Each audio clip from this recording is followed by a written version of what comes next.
अपने घर वालों का पैसा कहीं से अरेंज करके किया हुआ, क्योंकि अभी आपने देखा, आपने खबर पड़ी होगी कि इस साल बीटीसी में 5.38 लाख रजिस्ट्रेशन हो चुके हैं। अभी पिछले 1 महीने पहले की बात करें जहाँ बीटीसी में रजिस्ट्रेशन ही नहीं हो रहे थे, अब इस आदेश के बाद 5.38 लाख रजिस्ट्रेशन हो रहे हैं। और ये कौन बच्चे हैं? ये वही बच्चे हैं जो पहले से बीएड कर चुके हैं। तो मान सकते हैं लोगों के साथ खिलवाड़? बिल्कुल, लोगों के साथ खिलवाड़ होना। मेरी पूरी बात सुनिए, 5.38 लाख में अच्छा रजिस्ट्रेशन दोबारा कौन करेगा? क्या कोई गरीब बच्चा एक बार ट्रेनिंग लेकर दोबारा किसी ट्रेनिंग के लिए रजिस्ट्रेशन करेगा? नहीं, ये सब सक्षम परिवारों से वो लोग हैं जो पैसे वाले हैं। उन लोगों का क्या, जिन्होंने बेचारों ने उधार लेकर घर से पैसे लेकर एनसीडी के अध्यादेश पर बीएड किया, और बीएड करने के बाद ठीक है, यदि आपके पास एनसीडी ऐसा कहती है कि कोई कोर्स है जिसको करने के बाद बीएड एलिजिबल हो जाता है, तो फिर आप ऐसा क्यों नहीं करते? उसके लिए कोर्स डिजाइन क्यों नहीं करते?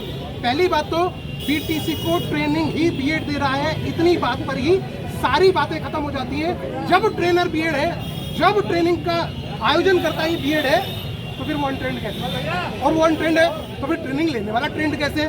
सो very very big question to the all system, पूरे सिस्टम पर प्रश्न मार्क है। दूसरा बड़ा आयाम जो मैं आपको जो है शेयर करना चाहूँगा, बीटीसी करने के बाद भी जॉब नहीं है, बीएड करने के बाद भी जॉब नहीं है, चाहे वो प्राइवेट हो, चाहे वो प्राइमरी हो, चाहे वो जूनियर हो, चाहे वो 9-10 हो, कोई सा भी लेवल हो ना, कोई सा भी कोर्स कर लीजिए, डायरेक्ट जॉब नहीं है। इसके लिए आप कंपटीशन करा रहे हैं, तो क्या जो आप कंपटीशन परीक्षा करा रहे हैं उनमें सामर्थ्य नहीं है?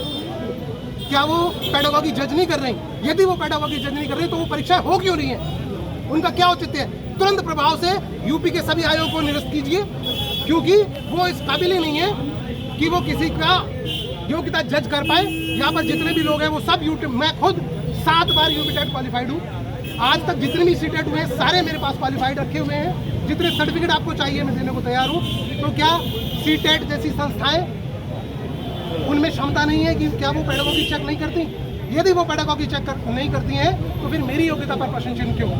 सबसे पहले आप उस संस्था पर प्रश्न मार्क लगाइए जिसने ये ओहदा, जिसको आपने ये ओहदा दिया है। आपकी व्यवस्था पर, आपकी नीतियों पर, सब पर प्रश्न मार्क लगता है। अच्छा, सब जानने वाली बात ये है कि व्यवस्थाओं की बात करें, व्यवस्थाओं तो बड़े शौक से कह देते कि व्यवस्था तो फिर भी चरमराती हुई नजर आ रही है। जी हाँ, व्यवस्थाएं पूरी चरमराई है, इनके पास कोई नीति नहीं है। नीति नहीं है तो देखिए, सुप्रीम कोर्ट कह देता है